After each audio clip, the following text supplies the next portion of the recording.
Welcome to Lynn Cullen Live. Talk radio without the static. Email your questions and comments to lynncullenshow@gmail.com. And now your host, Lynn Cullen. Hey there, how you doing? Yeah. I don't think I can take much more. I'll just be perfectly honest with you. I just don't think I can. And unfortunately, I'm going to have to. God almighty.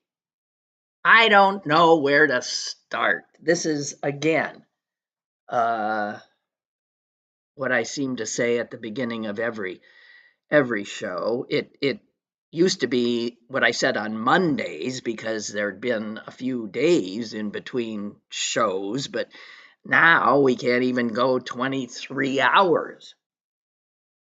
God. The thing that's got me most worked up, I have to admit, out of all of it, is Haley. God. I mean,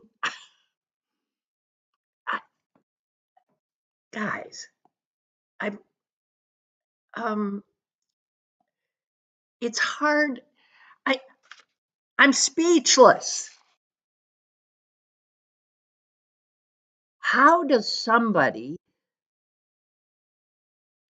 essentially disavow everything they have said publicly, loudly, passionately, in the very recent past? Just throw it out. This is a woman who is still showing impressive numbers in primaries. Republicans, knowing she wasn't even running anymore, still voting for her rather than Trump, to show how much they didn't want this man as president. And she just, for that alone, to the disrespect that she shows those who voted for her, the abandonment of those people. I was thinking, did somebody get to her? Is she truly literally fearful? Is there a threat? Or is it just naked ambition? I suspect the latter.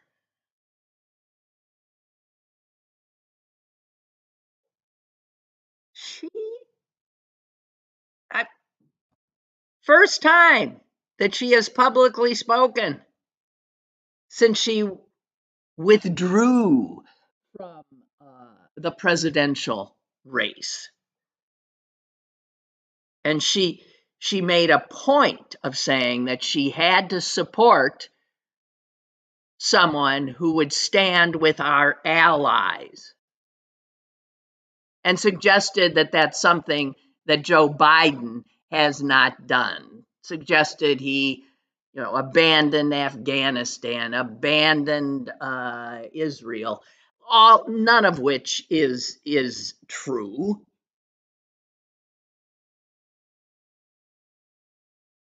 But the thing that makes me insane is to look at her own words. I guess words are just meaningless. We're not supposed to believe our own eyes anymore, and sometimes that's true. We're not supposed to believe our ears. We're not supposed to believe our own. And I guess these people, these Republicans, think of words as just what? They're transactional or something. They're these things that you sling together and use for some measure of self-aggrandizement, but it can then just, I don't know. I can't, I'm sorry. I literally don't comprehend the hollowness of people who can turn on a dime like this.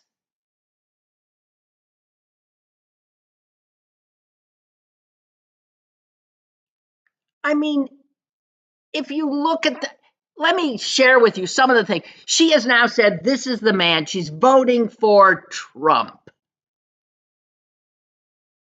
She's going to vote for Trump. Let me read some of the other things she has said very recently. If you mock the service of a combat veteran, you don't deserve a driver's license, let alone being president of the United States, in reference to Donald Trump. Trump is not willing to stand up for our allies, she says. And yet she said yesterday that she was voting for him because he stands up for our allies, never mind Ukraine.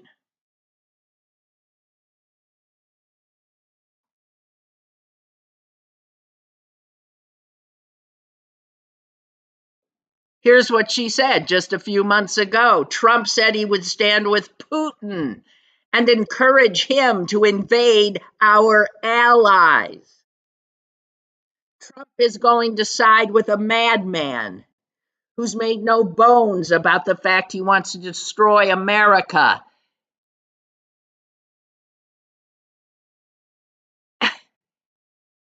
And now she endorses him. This is a man that put us $8 trillion in debt. This is a man who praised China's president. This is a man whose tariffs have raised taxes on every single American. And this is a man I'm going to support. This is what she said just a few months ago. We don't want a king in America. Well, now she's going to vote for the king.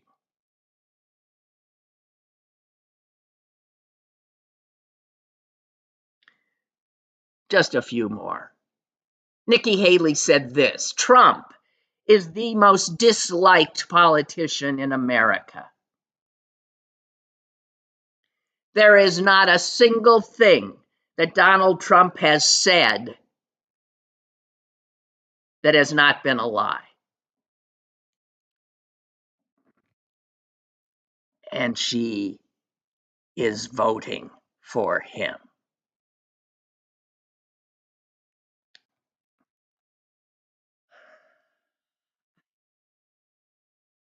You know, I feel like, my head's going to explode. I do. Here's what she said. Let's see, I've got this one. February 20th. Many of the same politicians publicly embrace Trump.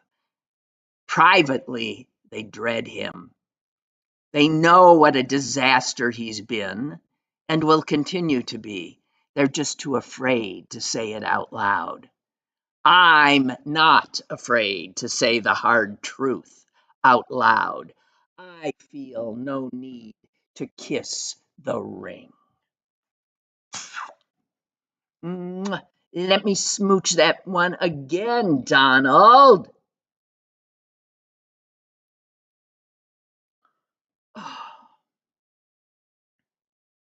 Now,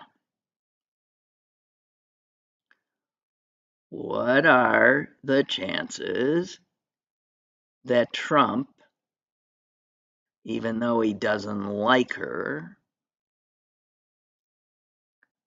will now see in her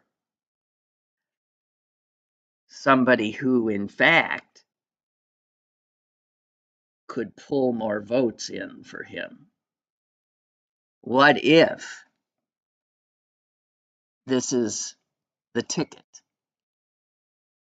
Trump, Haley. And if it is, that's a scary ticket. She lends legitimacy. I don't know why, but she lends legitimacy in the minds of some people to him. No.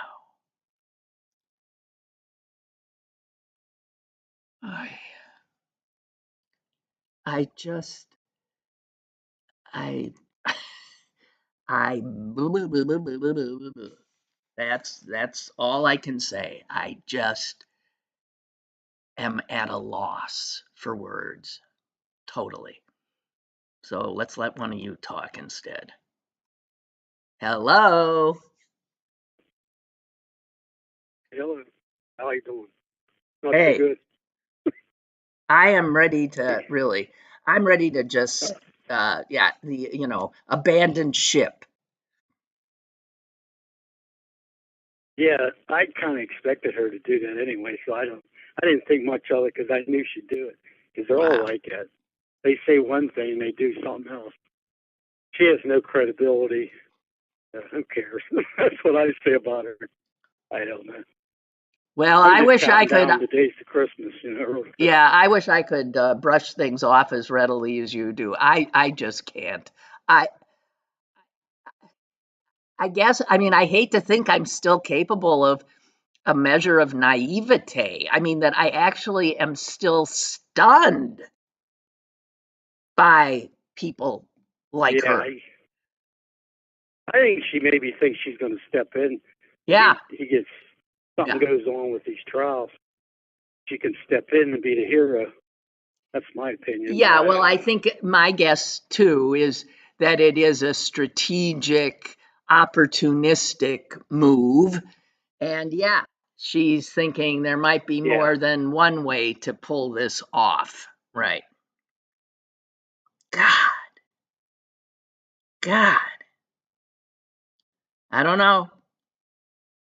I do not know. Nothing seems to matter anymore, nothing that just 15 years ago would have been like honor doesn't matter, truth doesn't matter, facts don't matter. They don't care what they say.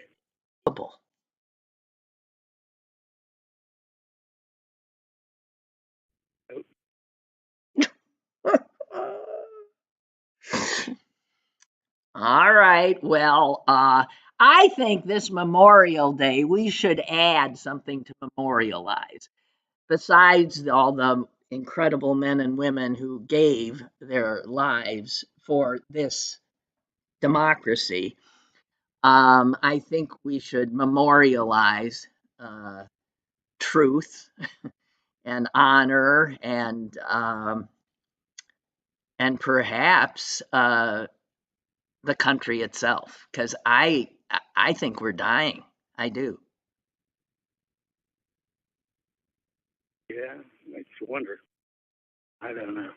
Okay, well, even you aren't able to brush it off anymore. Okay. Listen.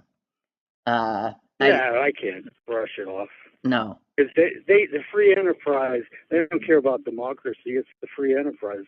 They want democracy doesn't mean nothing. They'd be happy not to have democracy and just have it free enterprise, the economy, anything for the economy. Well, no, but not the economy. Trump gets in there. No. Wait, it's not the economy, because that means they want everybody to have, good jobs and no, it's for them to get more, right? Yeah. That's all it is. You're right. That's all it is. They don't give a crap about the regular folks. I think they're going to get theirs. I always think good's going to overcome evil. That's just how I believe. Okay, well, I do believe that. Okay. You whistle by Okay. the graveyard, and I'll be right Whatever. behind you. No, I don't do that. I'm pretty cautious, but I think this will blow over. I really do. I'm not going to say it's going to leave some stains, but it's going to blow over. He's going to drop. He's going to drop like a lead balloon. As soon as he loses, but you will, and that'll be it. All His right. followers will just go to the side, and they'll have their little cults everywhere. But you know, All that's what I right. think. Okay, fine. What do I know? That's just No, my you don't opinion. know nothing. But from your mouth to God's ears. Right. I don't know nothing. None of us do. Because I'm just a radical lefty. I'm a radical lefty. That's what I am. That's what they call me, huh? No, they call you a few weeks commie. ago, someone They said call that you an to me. enemy of the people. You're a traitor. You are somebody who is going to be put in your No, I'm talking about the place. Democrats. Oh. I'm talking about the Democrats. Some of your, which I don't bring anything up. If you say something on your show, they call you a radical lefty, and you're not even good at it, they said. That's what they said about me a few weeks ago, before you went on your trip. Well, I'm And I not a thought, radical I'm far lefty. from a lefty. No. I mean, Ask a radical lefty if I'm I a don't believe radical in lefty. that. Yeah, with name calling. Right. Whatever. God help us. That's all I have to say. That's And what I I don't said. even believe in I a God. That's how desperate I am. God help us, I say, into the ether. Yeah. Okay. Yeah. Thanks for the call. Okay, thank you. Yeah, you too. Yeah, Bye. okay. Bye. See ya. Bye-bye. Okay, bye. Oh, God. Speaking of Memorial Day, I ain't working. Just telling you. So, I'm giving myself a 4-day weekend to recover. It won't work. Wow. And then, of course, the other story that broke yesterday was the second flag. The flag flying at Alito's other house, which is even more of a finger to democracy. Whoa. I mean, like you, I imagine, I have to be schooled in the meaning of these flags. This one has been, as many of these flags are, they're commandeered. They started out as one thing and then they become another.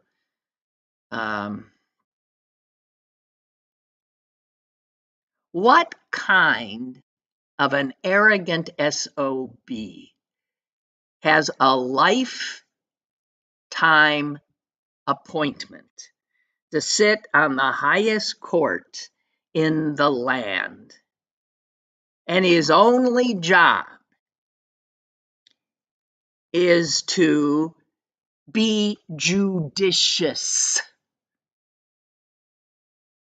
to listen to arguments, to come with no preconceived ideas, to look at each case as if it's the one and the only case and it is not connected to other things, to simply call, as the Chief Justice said, balls and strikes.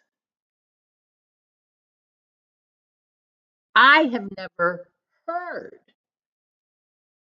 of a justice of the Supreme Court in my lifetime being so blatant about their political point of view, and not just their political point of view, but their willingness to side with a group that is quite open, quite clear about its intent to violently take this country and make it into a Christian nationalistic nation. What the heck? Even if there were justices like this on the court who had these strong opinions, they at least had the intelligence or the measure of humility to not strut around broadcasting it to anybody and anything that happened to walk by their home or homes. Do you remember a guy named Abe Fortas? I'm trying to remember who put him on the court, but Abe Fortas was a justice of the Supreme Court. And it would have been about, I don't know, 50 or so years ago that there was a scandal about Justice Fortas. And I don't recall exactly what it was, but it was something that had to do with a rich friend having some kind of financial relationship with some guy not on the court.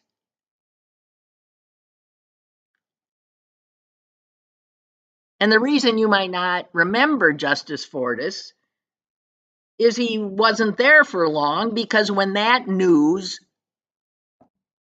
was discovered, he quit.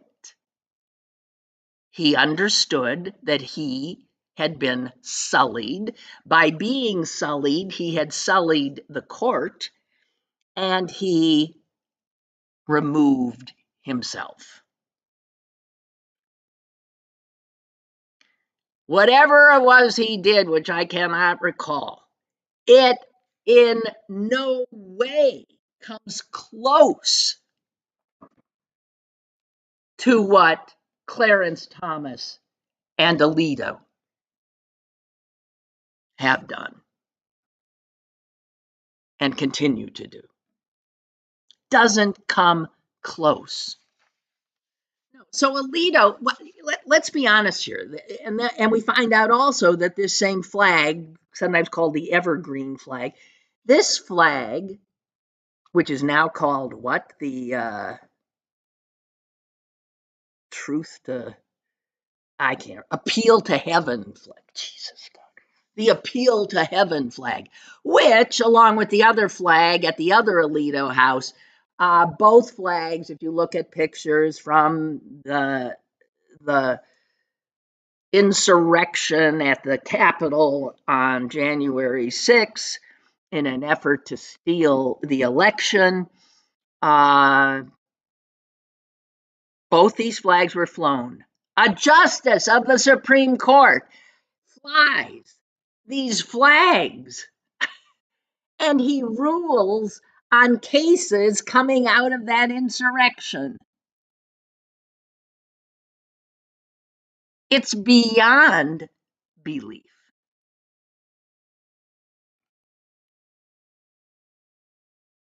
And we find out that this is a flag that is prominently displayed also at the office of the Speaker of the House of Representatives, Mike Johnson, because he is a Christian nationalist. And that's what this flag is about. It's about making this country a Christian nation.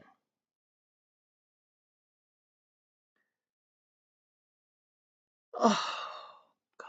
You know who else likes his flag? Doug Mastriano, remember him? The guy who wanted to be the governor, the guy who Josh Shapiro, tromped. And he, too, was a major leader of the big lie that Donald Trump had won. My God. So, the fact that Alito is so blatant about this So in your face, middle finger to us all and to his responsibilities and duties as a justice. The arrogance of it is beyond belief. And I think it's because he knows he can't be touched. He can't be touched. Yeah, a functional American government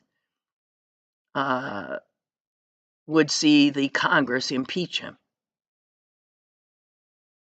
Ain't going to happen. We don't have a functional Congress. The House has to do the impeaching. And as I just said, the head of the House, the Speaker, flies the same flag. So the insurrectionists are in the building. They are in positions of extraordinary power in our government.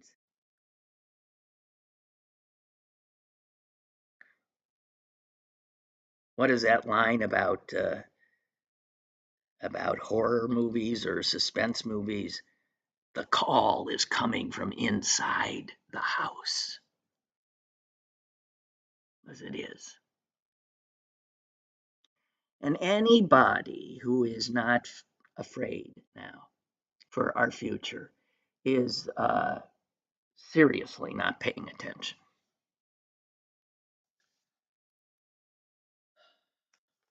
My God. Okay, let's see. I said that I needed to talk a little bit more about something going on locally that is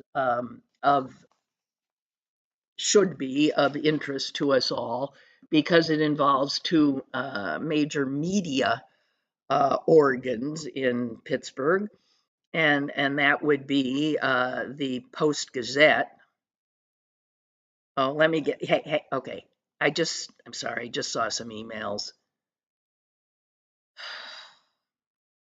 Let me get you guys in, and then I'll. Beth writes, I wonder if Nikki Haley's husband wasn't active military, which he is, would she have done that troubling statement of endorsement?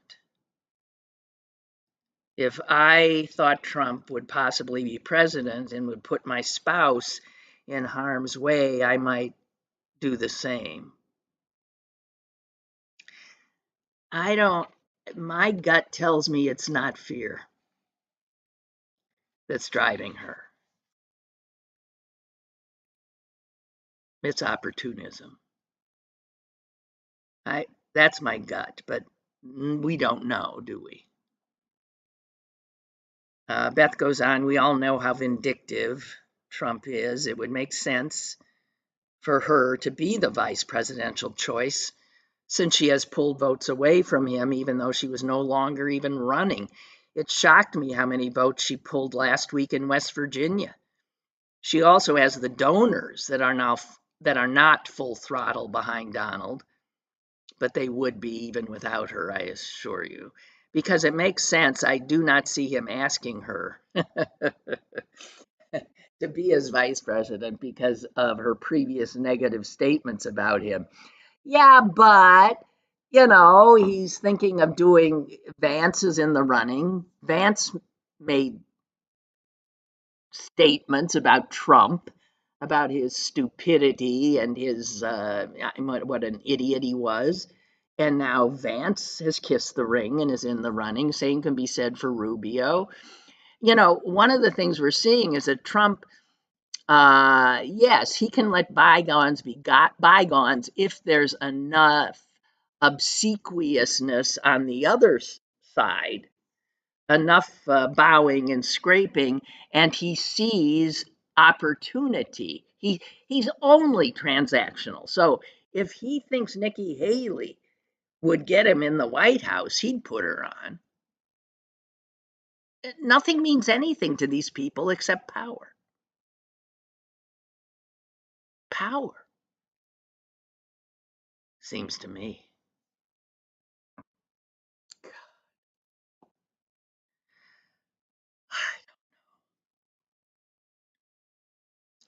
And Barbara sent me a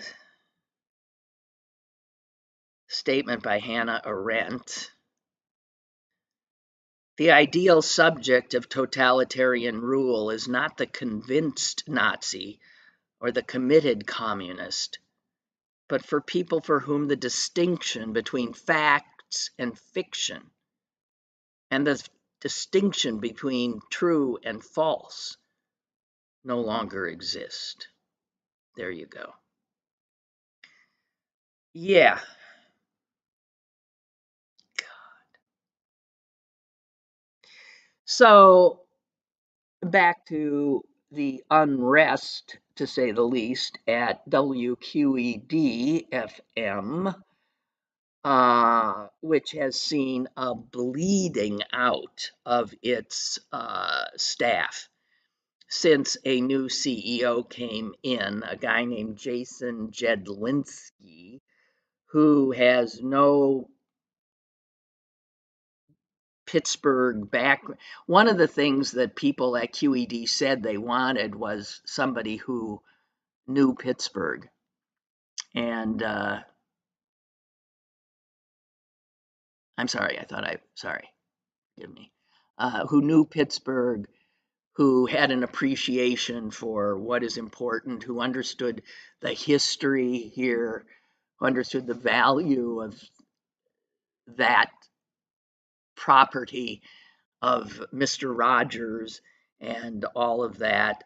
And the people who are working there, the few who apparently are still working there, say this guy's got none of that. And in fact, it is really unusual when a place is totally in disarray, that the people who still have their jobs, normally those are people who walk around with their heads way down, just desperately hanging on.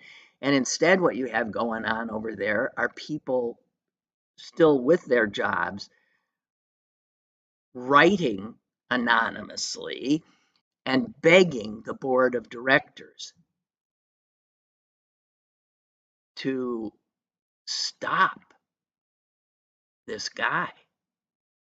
But the fact is, they're the ones who put him in.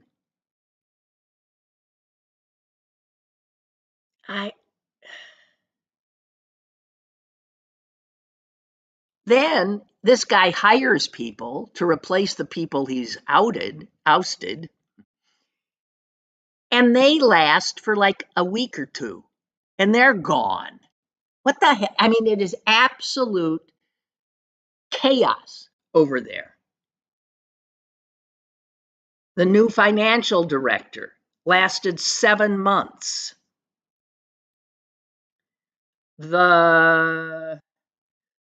Who is this person? Another person, HR. They don't have, there was somebody who was in HR who lasted, what, a few weeks? Oh, here's the problem there. That person, a guy named Daniel Carr, staff members over at QED really liked him. And he was gone 3 weeks after he was hired.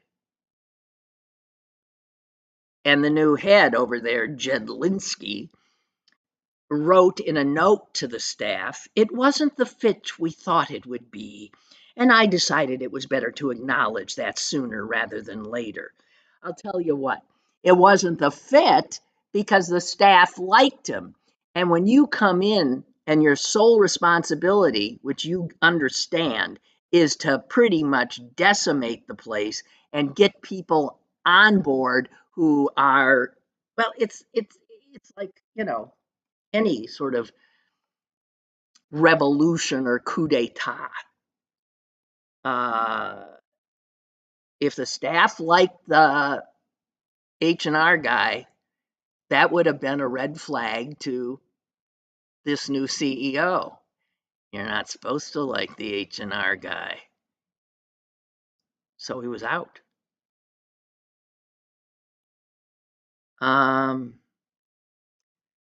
Whoa. I don't know what to tell you. I worked for, I had some dealings with them. I had, I was on one WQED show for some time, and I also had my own show on WQEX. Does that still exist? WQEX, which was another public station that came out of there. And yeah, sticking knives in people's backs is something that I think happened there a lot. Like I remember the general manager when I was there, George Miles, big, smiling, charming fellow, um, putting his arm around me once, saying how much he loved my show. And then, literally, I think it was a matter of a month taking it off the air. That's the kind of, just, it reminds me of these politicians. Wow. So, anyway, I just want you to know that there is true chaos over there. And I feel for the good people there. I I can't imagine there if you've ever worked in a place in which this kind of upheaval is going on. You know, you're not going to see much local programming coming out of there because that requires people, and they're getting rid of people. And then there's the Post Gazette, which, as you know, has been I have not read in so long that I'm just not up on what's happening there. I can't imagine they'll be reporting on the fact that the family that owns them is at each other's throats, but they are because it appears the majority of the Block family wants to sell the the business because it's not a great business anymore. Newspapers, they're going under all over the place, and the Blocks own two. This one in Pittsburgh and the one in Toledo. They also own some TV stations and other media kinds of operations. But yeah, you got twin brothers. There are twin brothers, Alan and John Block, and they are at each other's throats. They represent the two sides. Alan has filed a lawsuit against his brother John. It is John who is the editor and publisher of the Scab newspaper, the PG here. And after he's, I guess, gotten done destroying the paper, uh, costing so many people their jobs, you know, most elected officials in Pittsburgh will not do an interview with any of their reporters. So if you're reading the PG and you think you're getting the news you need, you're not. They won't interview with them because they won't that's crossing a picket line.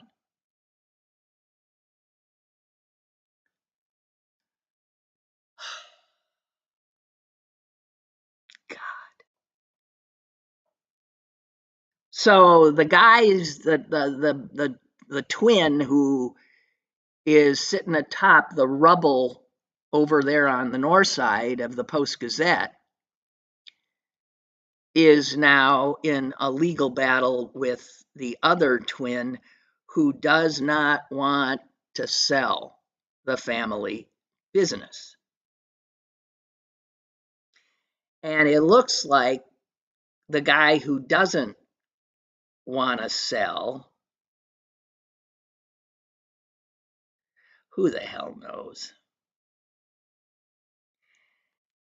So Alan is the guy who doesn't want to sell, and the rest of the family actually fired him from his position. He was what, the CEO of the, I can't tell these families and their but he's been, yeah, shown the door.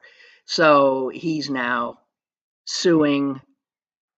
If the company gets sold, hundreds of people would lose their jobs, and we would likely lose even a semblance of a newspaper, um, because the people who buy papers that are going under, uh, they don't put out a good.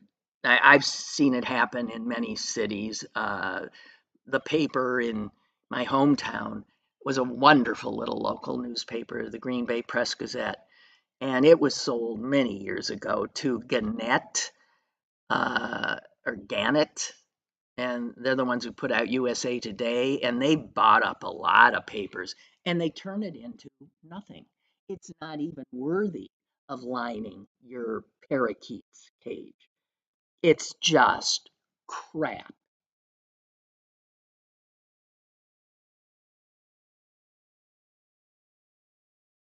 So the twin, who the rest of the family just kicked out, said he was attempting to stop self-interested family members from pursuing a fire sale of block communication.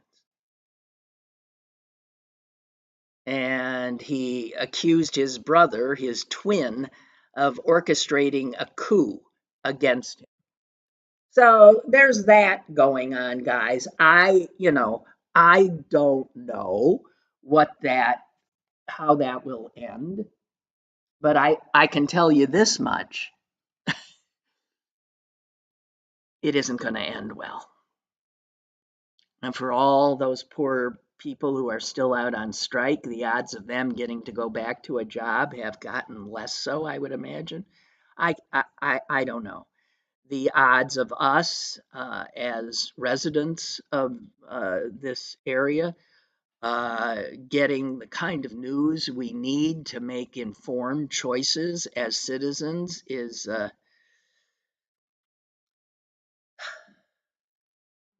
it's all going down. How do you not? How do you not?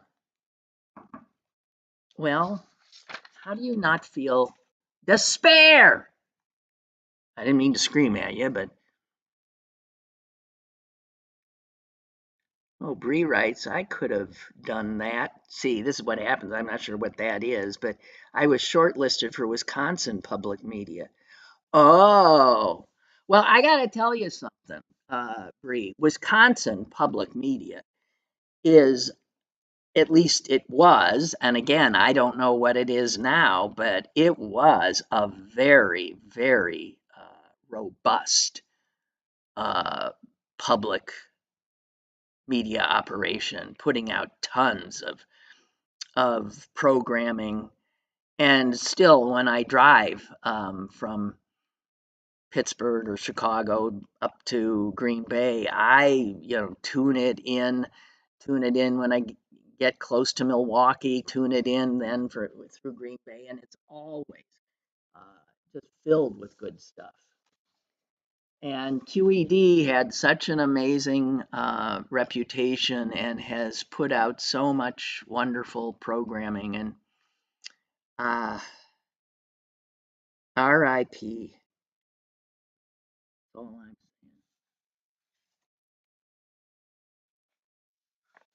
saying. Hmm.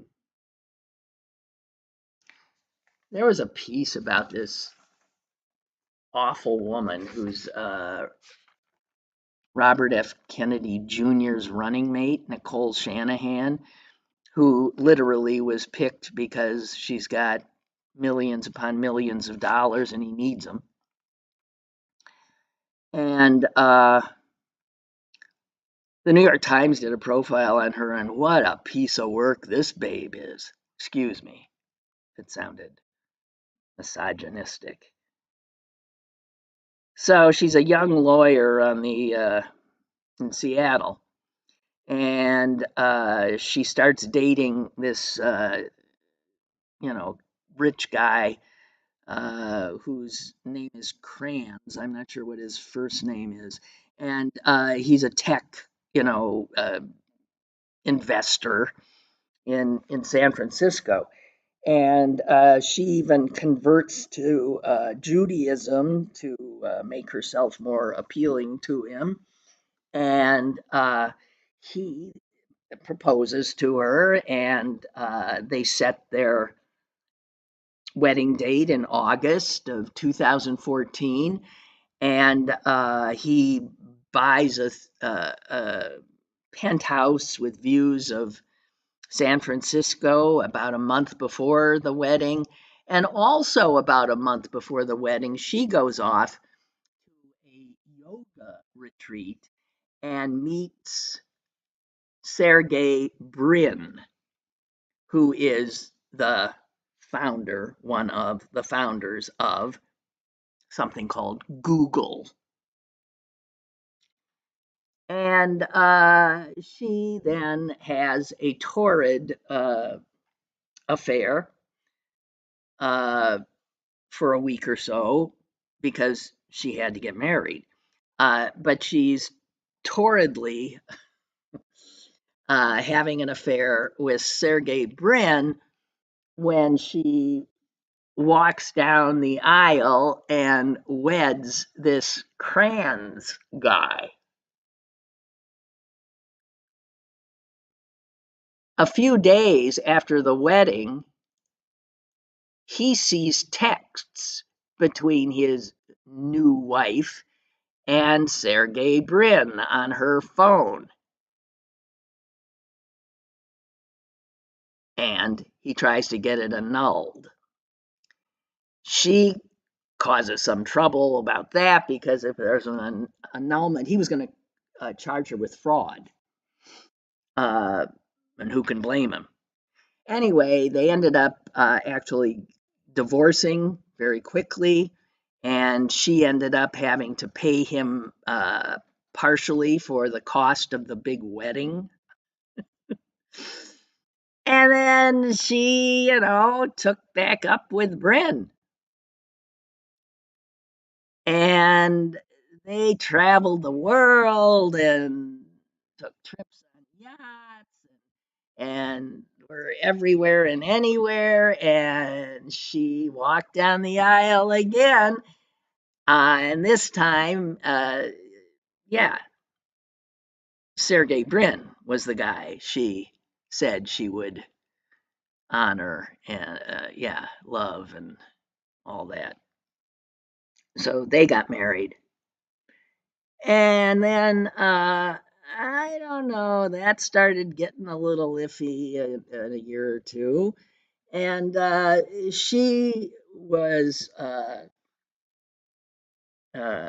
drinking a lot and doing drugs. And there was one party in 2021 in Miami where she got so inebriated and intoxicated that she had to be, treated medically, given an IV infusion. And at the same time, a few months later, she threw a big party for herself at a club in New York where Elon Musk comes into the picture. And the attendees at that party will all say that, oh, yeah, Elon and she took ketamine, a party drug, and disappeared for some time. And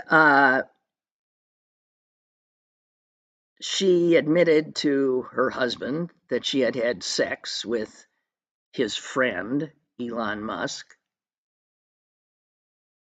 And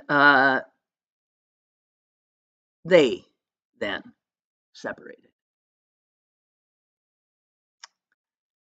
But, she's got somebody else now. Can you imagine? she's got, I don't know, she's got another guy, and she's got Robert F. Kennedy, and she's running for vice president of the United States. What a fine person. I just want to say, what a fine person, all of these people. Fine people. Our betters, they think that.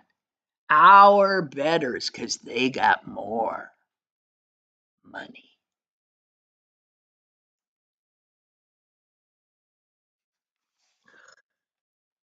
Hey, I love seeing this. This is funny. So the Brits have like a film rating system, like we do as well. And this is the British Board of Film Classification, and it's a different kind. They have different letters and stuff, but they are often updating what given new based on the fact that things change and what was acceptable then might not be acceptable now, which we've talked about when I tell you how much I love older movies, and I'm not necessarily bothered by their the misogyny in them, because it's they're like historical documents. That's the way it was. You can't erase what was and was in fact acceptable. I mean, just because it's bothering you now, I don't know. I don't get that. You don't have to watch them, but it doesn't bother me. Anyway, Mary Poppins, ladies and gentlemen. Mary effing Poppins has been re-rated. Uh-huh. And it got like a more cautionary rating. Yep. Because of racial slurs in it. Now, I have not watched Mary Poppins in a few decades, so I can't think of what racial slurs were in it, but there were, and it's been re-rated, just so you know. Mary Poppins. Oh, God. Okay, and one other thing that I've been wanting to tell you, there was a piece, I think it was in the science section, or not, and maybe you saw it, but it was written by a scientist who studies dogs, the most wondrous beings, and it's mind blowing because it shows how,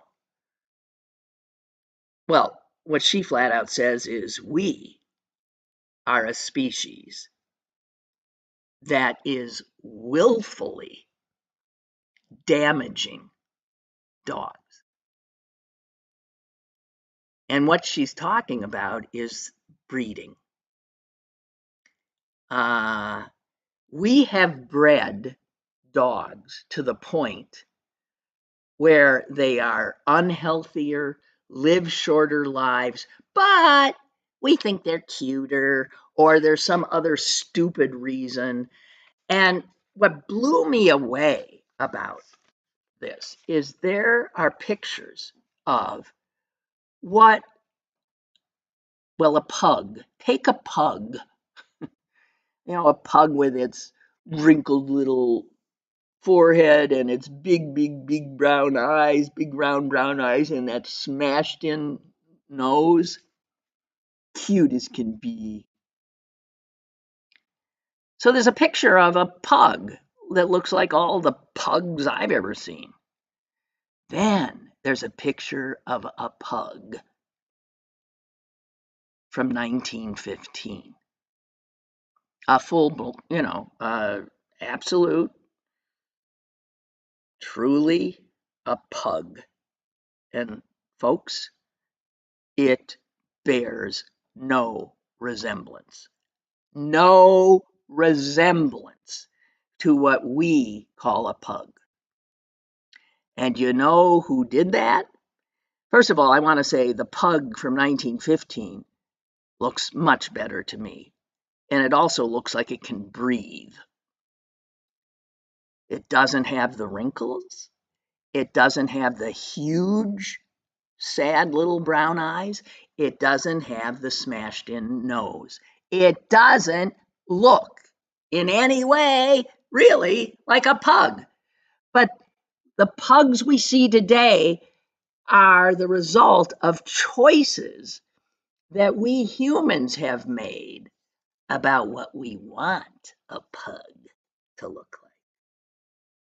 There's also other before and after pictures of other breeds, a bull terrier from 1949 and a bull terrier 2013. And oh my God, the entire shape of the head has been altered. Why? And when you're mucking about with the genetics of these wondrous beings, you are screwing with nature. And she says, the woman who writes it says, we treat dogs as commercial products. And so we want the product that we want, which is why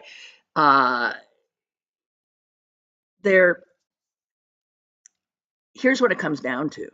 Breeders have created almost every breed. If you have a full-bred dog, most breeds, the parents of the dog you have are actually genetically more closely related than half siblings. They are, what we've got going here among dog breeding is now just pure incest. And as we know, incest is illegal for us, but for breeders, it's what's done all the time. It is not prohibited by the American Kennel Club. And the thing is that these, in most breeds, good God, for about half of all breeds, dogs have parents that are genetically as close as siblings or closer. So, you know what that does? I mean, that does not make for a healthier offspring. And guys, I'm looking at this, the pictures, and if you've got a purebred dog, the odds are you are, and some of them, it's ridiculous.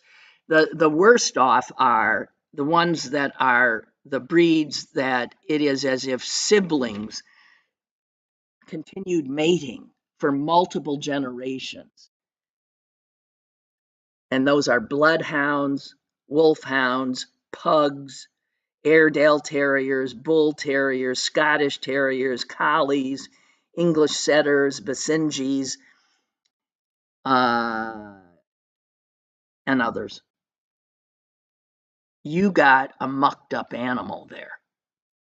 And it was done because of what? The consumer culture demands it?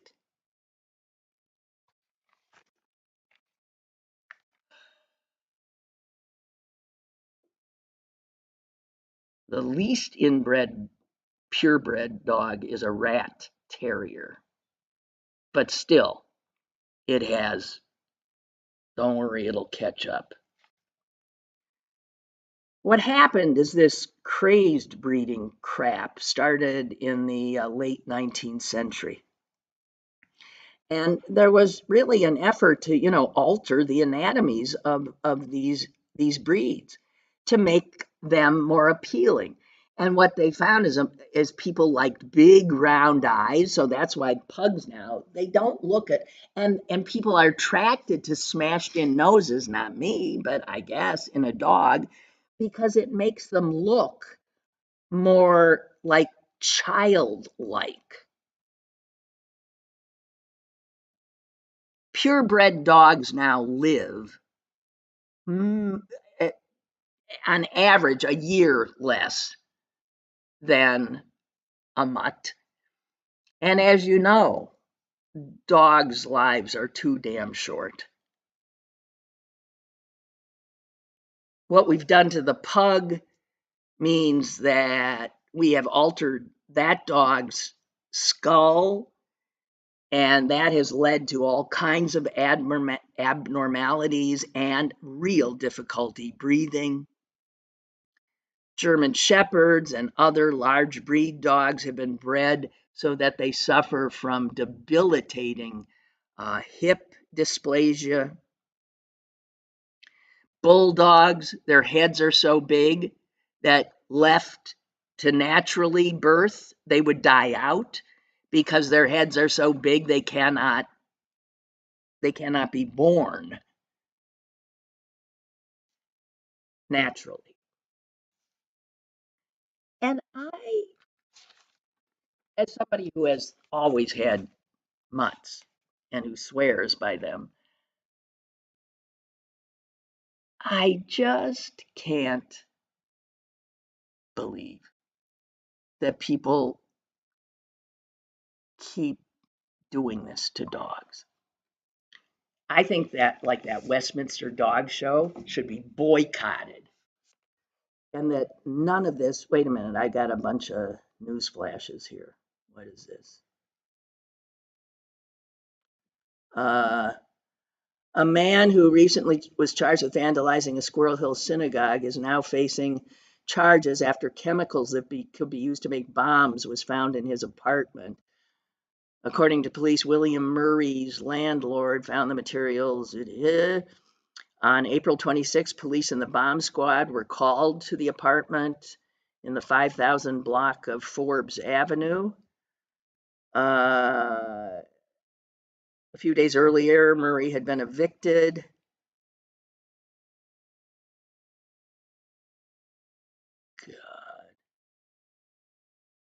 They found white powders that are common explosive precursors. Also found was a large amount of suspected ammonium nitrate, also an explosive precursor. They found and recovered 32 separate completed devices and destroyed them. He's now facing 34 criminal charges. Well, I'm glad they found them.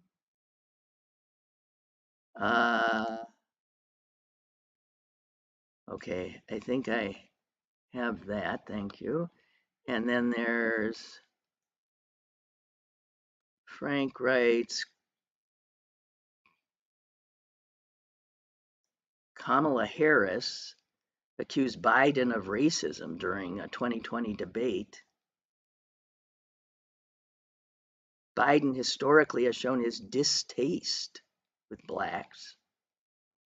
Oh, come on.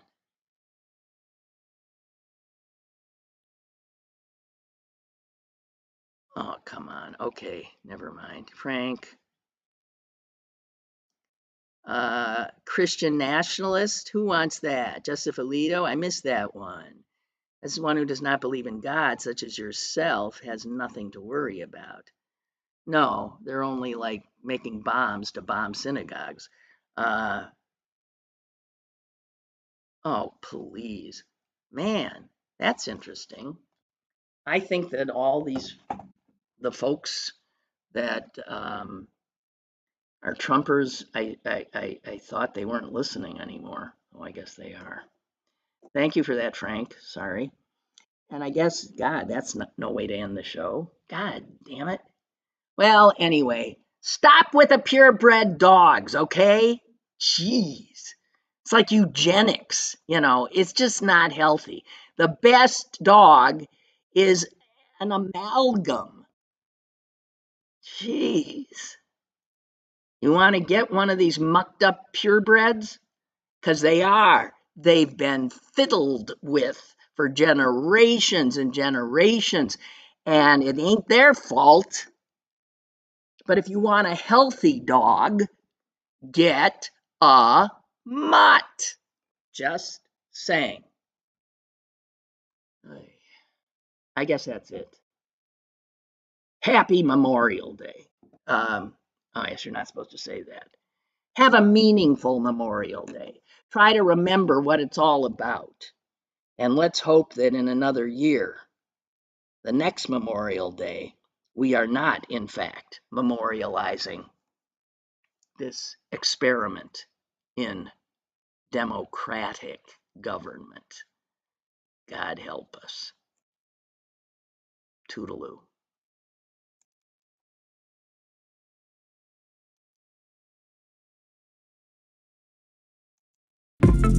Lynn Cullen Live, Monday through Thursday from 10 a.m. to 11 a.m. and archived at pghcitypaper.com. The opinions expressed on Lynn Cullen Live are those of the host and do not necessarily reflect the viewpoints of Pittsburgh City Paper or its advertisers.